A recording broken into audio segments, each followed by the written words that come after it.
Assalamualaikum warahmatullahi wabarakatuh.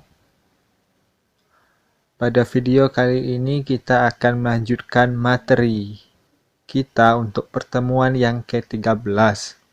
Kalau yang pertemuan kemarin kita membahas mengenai arsitektur bangunan religi atau candi di dunia Melayu, maka kali ini kita juga akan membahas bangunan religi, tetapi pada periode selanjutnya yaitu periode Islam.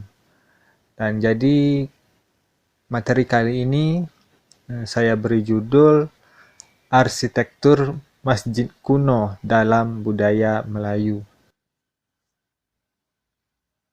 Jadi kita mulai dari pengertian masjid secara bahasa.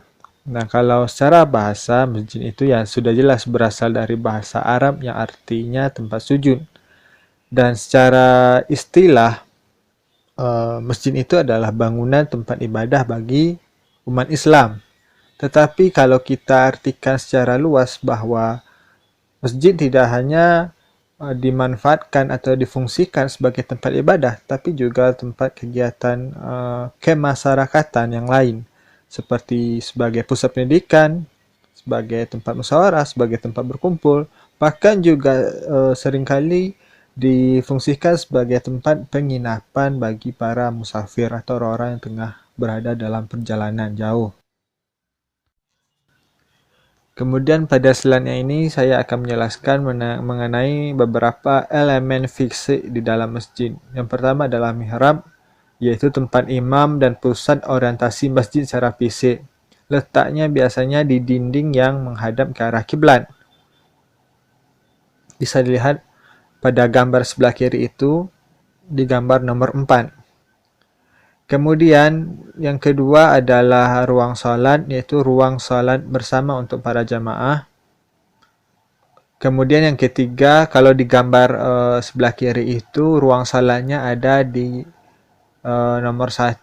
Kemudian sebenarnya tempat lain juga semua kawasan itu bisa dijadikan sebagai tempat salat apabila jamaahnya membludak gitu. Tapi kalau jamaah sedikit ya hanya bagian di nomor 1 itu saja yang dimanfaatkan sebagai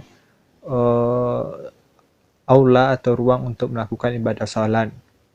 Kemudian yang nomor 3 itu mimbar, tempat khatib menyampaikan khutbah, itu biasanya terletak di samping mihrab, di sebelah kanan mihrab. Itu ada mimbar, tempat para khatib menyampaikan khutbah atau tempat memberikan ceramah. Kemudian yang keempat ada menara, yaitu tempat muazin mengumandangkan azan. Kemudian ini bisa lihat di gambar nomor 5. Kemudian ada lagi komponen atau elemen tempat wudhu. Biasanya di sekitar masjid itu ada kolam atau sumur yang secara khusus dijadikan sebagai tempat mengambil wudhu.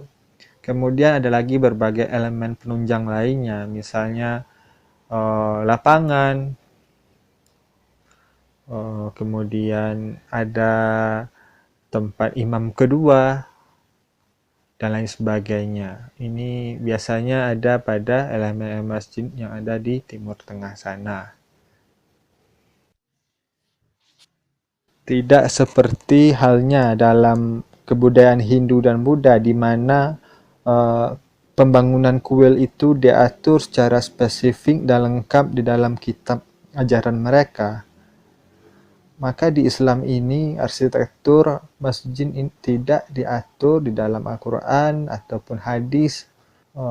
Tidak ada syarat-syarat khusus yang harus dipenuhi ketika masjid dibangun. Namun yang pasti masjid itu harus menghadap ke arah kiblat. Yang diatur cuman orientasinya saja. Dan sedangkan lain-lain, gimana lokasinya atau bagaimana bentuk arsitekturnya tidak diatur secara khusus dalam Al-Quran dan Al-Hadis. Oleh sebab itu, ketika Islam menyebar ke berbagai wilayah di dunia, dianut oleh berbagai bangsa yang memiliki beragam budaya, maka di tempat tersebut arsitektur masjid berkembang secara khas. memiliki corak yang khas dan berbeda dari tempat yang lain. Di slide ini kita bisa lihat bagaimana beragamnya arsitektur masjid-masjid kuno yang ada di dunia. Dan ini sangat dipengaruhi oleh kebudayaan yang berkembang di suatu wilayah sebelum Islam datang. Misalnya di Masjid Umayyah di Suriah ini mengadaptasi arsitektur Romawi yang pernah berkuasa di wilayah Damaskus di masa sebelumnya. Kemudian bisa dilihat lagi di Masjid Jama di Delhi, India. Ini masjidnya ini mengadaptasi gaya arsitektur Persia karena leluhur dari raja-raja Islam yang ada di India itu berasal dari wilayah Persia. Kemudian juga mengadaptasi bentuk arsitektur Hindu yang telah berkembang di India, seperti ukiran pada tiang-tiangnya, ornamen pada tiangnya, pada pilar-pilarnya, itu banyak yang dipengaruhi oleh ornamen Hindu yang bersifat flora gitu. Kemudian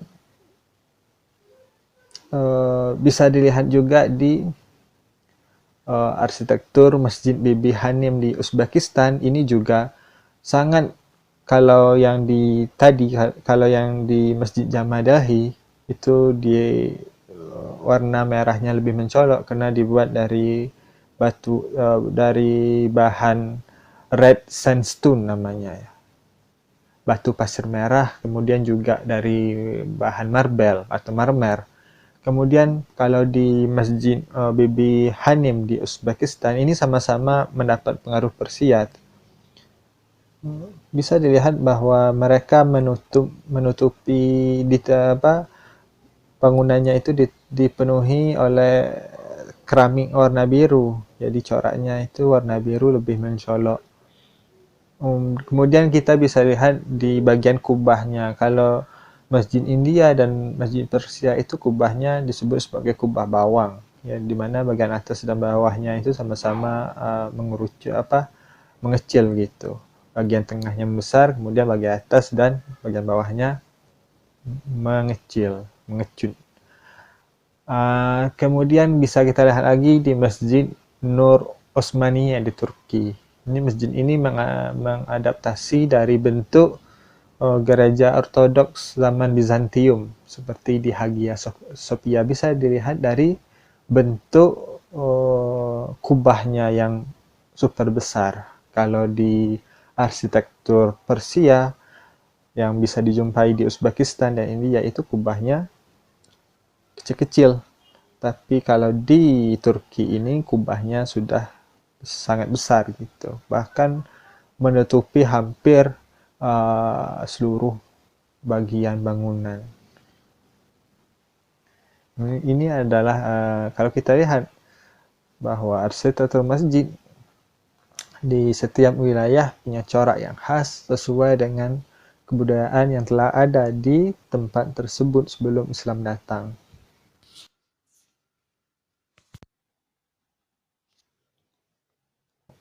Ketika sama dengan di negara lain atau wilayah lain, ketika Islam datang ke Nusantara, maka masjid didirikan dengan mengadaptasi dari budaya yang telah berkembang sebelumnya di Nusantara ini. Dan kebudayaan yang berkembang itu seperti kebudayaan Hindu-Buddha dan juga kebudayaan megalitik atau kebudayaan dari masa animisme gitu. Dan Pak Uka Chandrasasmita dalam bukunya yang berjudul Arkeologi Islam Nusantara telah merinci beberapa poin yang menjadi ciri khas arsitektur masjid yang ada di Nusantara ini. Yang pertama disebut denah persegi atau bujur sangkar berbentuk pejal. Nah, kalau kita kemarin membahas arsitektur candi, maka sangat mirip bahwa denah persegi atau bujur sangkar pada masjid sama dengan denah persegi atau bujur sangkar pejal pada candi. Kemudian yang kedua beratap tumpang atau bertingkat, biasanya sampai antara 2 sampai 5 tingkat, kemudian semakin ke atas semakin lancip. Ini juga menurut Pak Uka Chandrasasmita juga mengadaptasi dari konsep Gunung Meru yang ada di kebudayaan Hindu-Buddha. Dan bentuk atap tumpang seperti ini bisa dilihat di relief pada candi-candi di Jawa Timur dan bahkan masih bertahan di di atap pura yang ada di Bali. Juga disusun tumpang gitu dengan bentuk semakin ke atas semakin lancip. Kemudian yang ketiga, mempunyai serambi di depan atau di samping ruang utama. Biasanya ada bangunan tambahan yaitu serambi di bagian depan atau di samping masjid. Kalau di Masjid Demak disebut sebagai pendopo. Poin 1, 2, 3 ini bisa dilihat pada bentuk arsitektur Masjid Demak pada gambar sisi sebelah kanan. Kemudian yang keempat, terdapat kolam di halaman masjid. Nah, biasanya kolam ini dimanfaatkan untuk kegiatan mengambil wudhu. Kemudian kelima, halaman masjid dipagari tembok dengan 1 hingga 3 pintu gerbang. Biasanya masjid juga dikelilingi oleh pagar yang diberi pintu atau gapura antara 1 sampai 3 gerbang gitu. Semuanya bisa dilihat pada gambar di sisi kanan. Ini adalah gambar dari Masjid Demak yang disebut sebagai salah satu masjid tertua di Nusantara.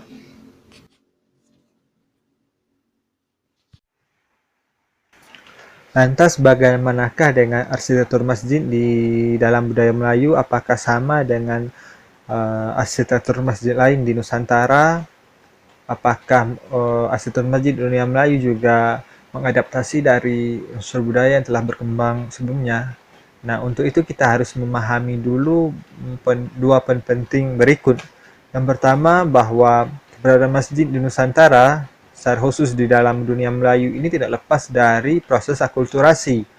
Yang dimaksud akulturasi adalah percampuran dua budaya. Dan kalau di masjid itu, kita bisa lihat bagaimana percampuran budaya Islam dengan budaya lokal yang telah ada dan juga budaya asing lainnya yang ada di sekitar budaya lokal tersebut seperti budaya India, kemudian budaya Cina, kemudian budaya Timur Tengah dan Persia gitu.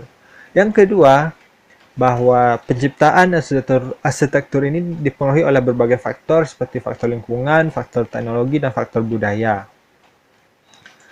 Faktor lingkungan seperti iklim dan suhu geografis dan geologis. Misalnya ketika masjid itu dibangun di wilayah tropis, maka dibuatlah masjid dengan jendela yang banyak, ventilasi udara yang banyak.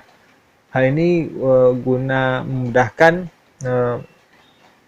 masuknya udara keluar masjid sehingga terasa lebih nyaman gitu. Kemudian misalnya atap dibuat tumpang atau semakin ke atas semakin mengerucut. Fungsinya apa?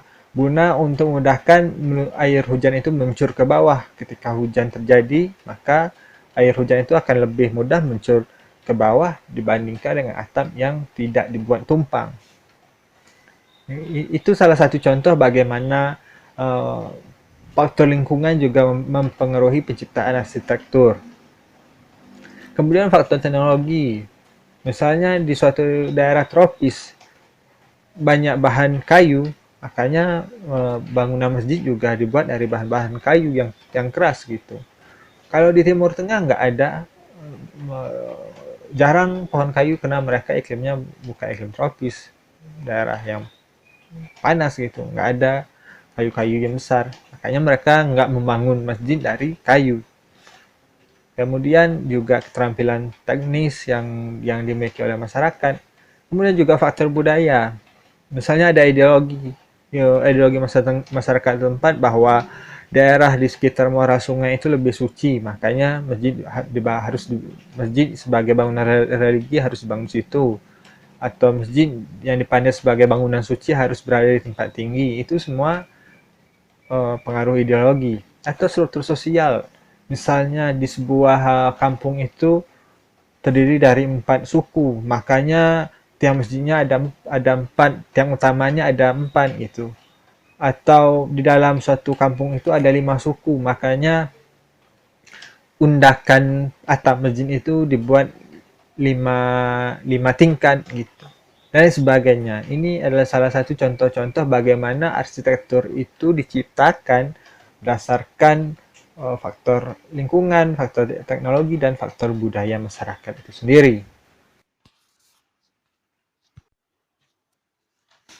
Nah, di slide ini kita bisa lihat bagaimana unsur budaya pra-Islam pada masjid di dunia Melayu.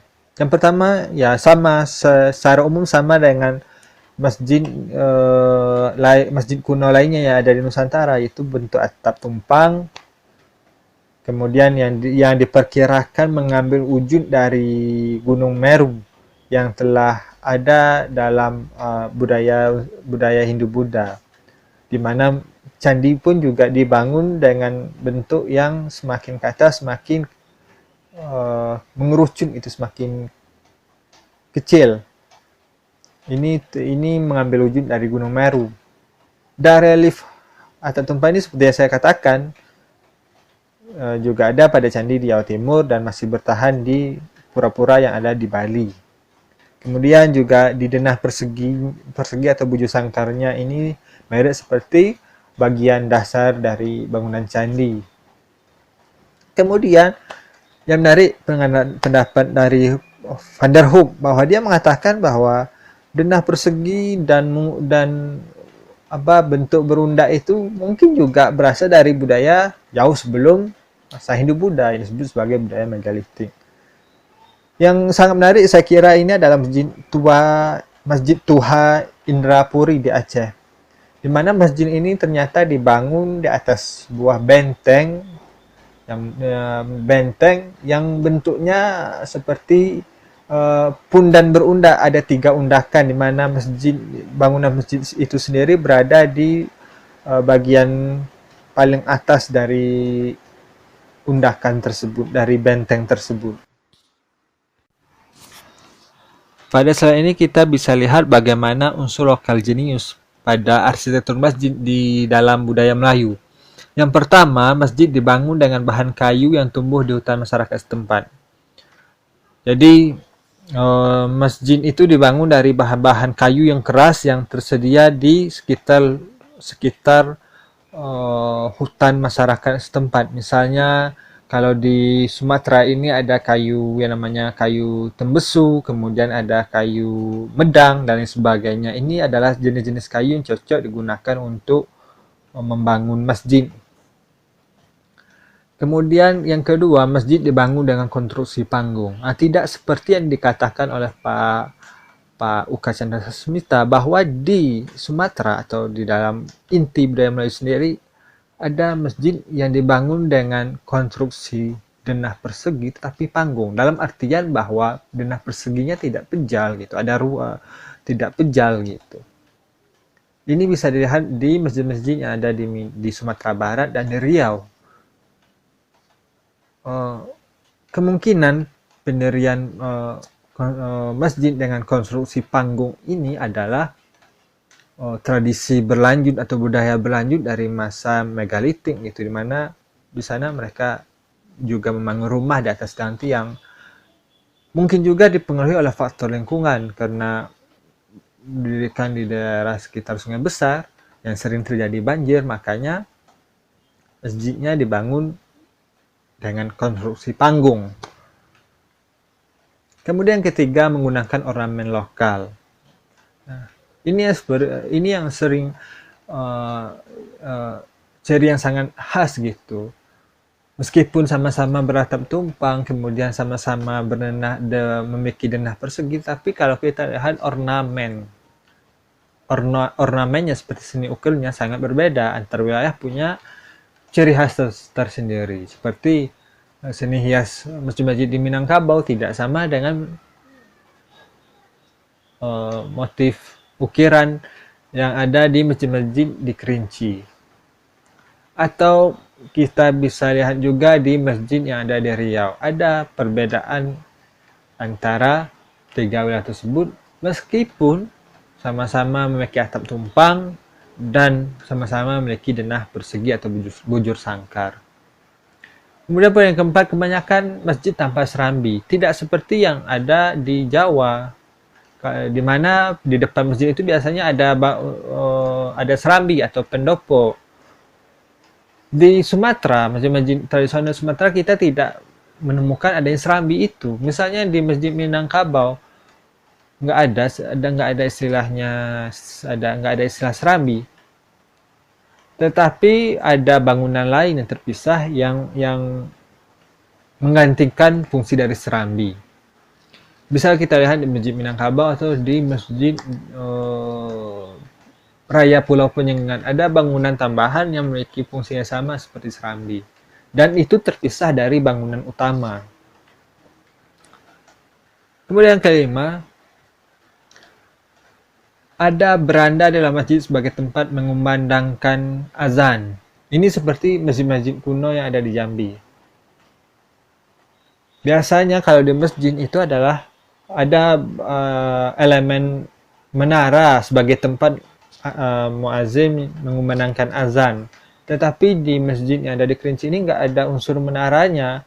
Makanya unsur menara ini digantikan dengan beranda yang berada di tempat tinggi di dalam masjid sebagai tempat mengumandangkan azan. Nanti bisa kita lihat gambarnya di slide berikutnya. Kemudian yang keenam, ada tambahan gonjong pada atap masjid di Minangkabau. Dan di Minangkabau ini lebih khas lagi bahwa mereka menambahkan unsur budaya lokal setempat seperti atap gonjong yang cuma ada di Minangkabau pada unsur masjid-masjid tradisional mereka. Jadi ini adalah unsur lokal jenius yang ada di dalam arsitektur masjid di dalam budaya Melayu. Nggak bisa kita temui di Jawa. Meskipun secara umum sama-sama beratap tumpang, sama-sama berdenah persegi, tetapi ada hal spesifik yang sangat berbeda dengan masjid-masjid yang ada di Jawa.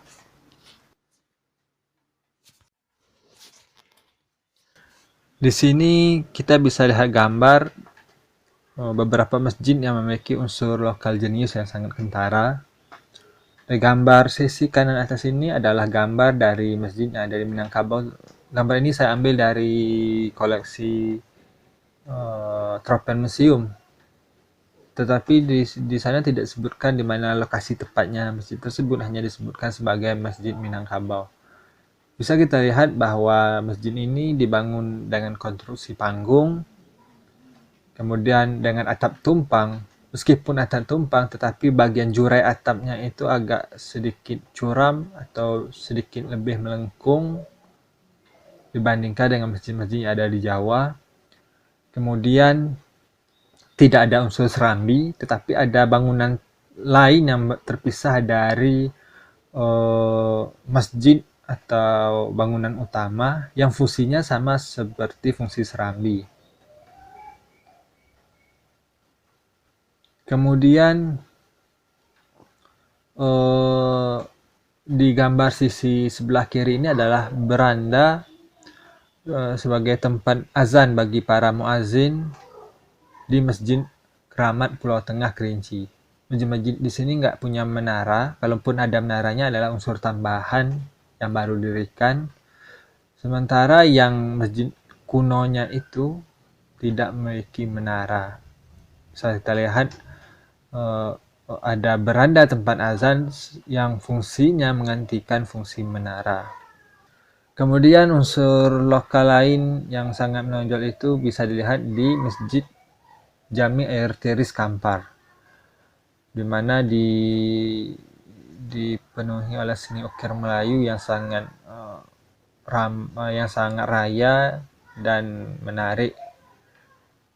Dan unsur meskipun sama-sama di dalam lingkup kebudayaan Melayu, ukiran masjid yang ada di Kerinci tidak sama dengan ukiran masjid yang ada di Jami El Tiris.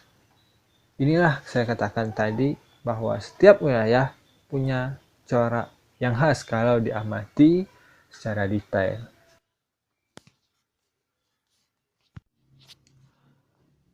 Selain unsur budaya lokal, kita juga bisa lihat adanya unsur budaya asing dalam arsitektur masjid yang ada di dalam budaya Melayu.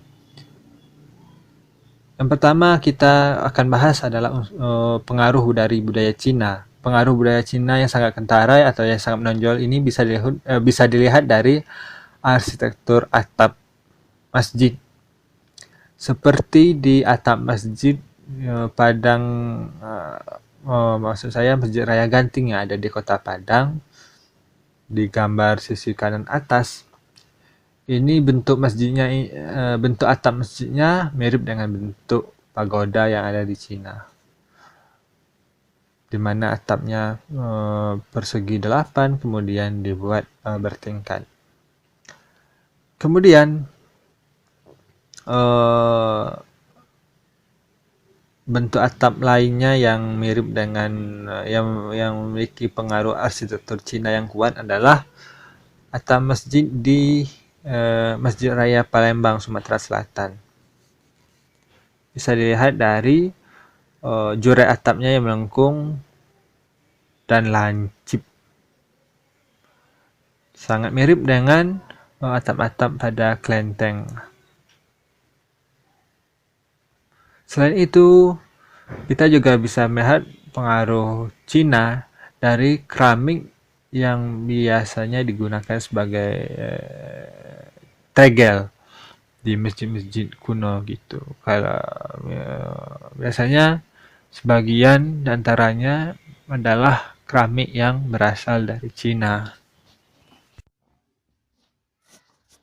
Selanjutnya kita akan lihat pengaruh budaya Eropa dalam arsitektur masjid di dalam dunia Melayu. Pengaruh Eropa itu bisa terlihat dari penggunaan beton yang berukuran tebal di bagian dinding. Kemudian bisa juga dilihat dari bentuk jendela yang sangat besar dan tinggi.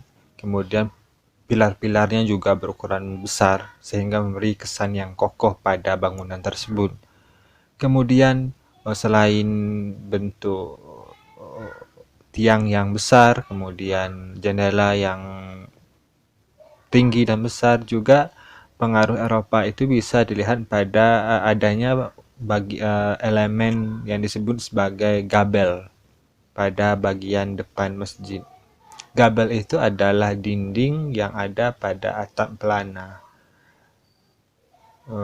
atau dinding yang berada di bagian depan sebuah atap pelana. Ini bisa dilihat, penggunaan gabel ini bisa dilihat pada gambar di sebelah kanan. Ada di bagian depan dari Masjid Rao-Rao di Tanah Datar. Bentuk gabelnya ada yang berbentuk segitiga, kemudian ada yang bagian tengah itu bentuknya agak-agak berbeda, agak sulit dijelaskan. Gabel itu sudah jelas adalah pengaruh arsitektur Indis.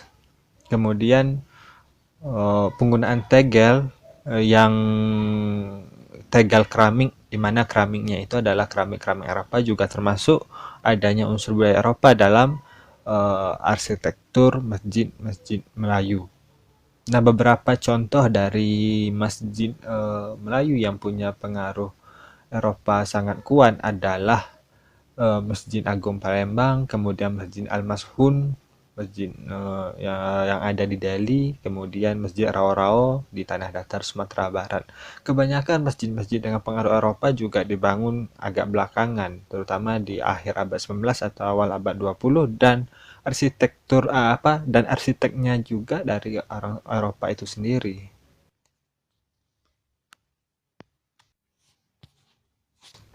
Yang terakhir kita bisa lihat pengaruh budaya Islam dari India, Persia, Arab, dan Turki di dalam arsitektur bangunan masjid di dalam dunia Melayu.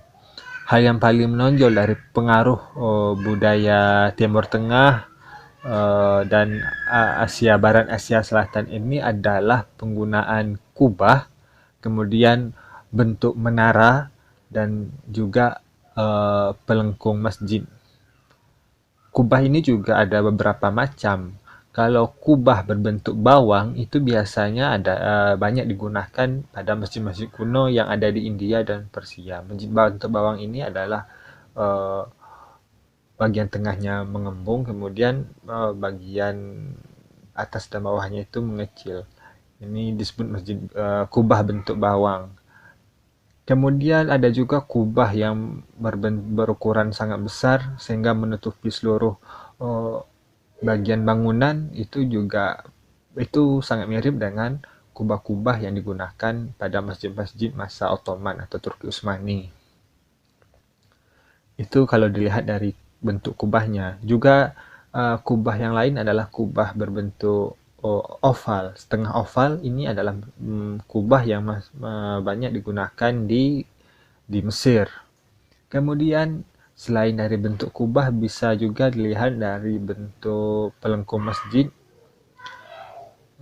Biasanya ada pelengkung ini juga berbagai macam jenis. Ada yang disebut sebagai lengkung tapal kuda. Ini bisa ditemukan di masjid kuno tinggalan Umayyah kalau tidak salah. Juga di masjid-masjid yang ada di Spanyol, tinggalan dinasti Umayyah Andalusia. Kemudian juga ada yang disebut lengkung lunas kapal. Ini disebut lengkung lunas kapal karena bentuknya itu seperti lengkung badan kapal yang terbalik. Kemudian ada juga disebut lengkung berumbi. Ini banyak digunakan di India dan Persia. Dan unsur-unsur budaya Islam dari tempat lain ini pada arsitektur bangunan Masjid Melayu juga pengaruh arsitektur kolonial. Mereka dan dibangun pada awal abad 20 atau akhir abad 19. Jadi para arsitek itu terinspirasi dari berbagai bentuk arsitektur Islam yang berkembang di wilayah India, di wilayah Persia, kemudian juga di wilayah Andalusia. Jadi kemudian mereka menyerapnya dalam masjid-masjid tinggalan Melayu Kesultanan. Masjid-masjid yang menyerap arsitektur dari India, Persia, Arab, dan Turki ini bisa dilihat di beberapa masjid kolonial yang dibangun masa kolonial di Indonesia seperti Masjid Baitur Rahman di Aceh, kemudian Masjid Al-Mashun dan Masjid Al-Osmani di Medan, Sumatera Utara, kemudian Masjid Pulau Penyengat di Capri. Gambar sebelah kanan ini adalah salah satu bentuk masjid yang ada di Delhi, Sumatera Utara, di mana kita bisa lihat kubahnya itu ada 3 macam bentuk kubah. Ada kubah yang berkembang di Turki, kemudian kubah yang berkembang di India dan Persia, kubah bawang. Kalau kubah bawang itu di bagian serambinya, kemudian kubah Turki Utsmani di bangunan utama. Kemudian juga bisa dilihat dari lengkung masjid yang beraneka ragam. Ada yang bentuk tapal kuda, ada yang berbentuk lunas kapal, dan lain sebagainya. Arsitektur yang paling menarik menurut saya adalah arsitektur Masjid Rao-Rao yang ada di Tanah Datar, Sumatera Barat. Masjid ini didirikan sekitar awal abad ke-20, tetapi mendapat berbagai banyak pengaruh arsitektur. Kita bisa lihat bahwa masjid ini memiliki unsur lokal itu sendiri, yaitu unsur lokal Minangkabau pada gonjongnya, kemudian unsur pra-Islam dari atap yang dibuat bertingkat, kemudian dari unsur India pada menara masjid, kemudian unsur Eropa pada serambi, kemudian bagian gabel, kemudian juga jendela dan pintu masjid. Ini saya sebut sebagai masjid gado-gado, tapi sangat unik dan menarik dan tidak bisa ditemukan di tempat lain. Saya kira hanya itu yang dapat saya sampaikan pada video kali ini.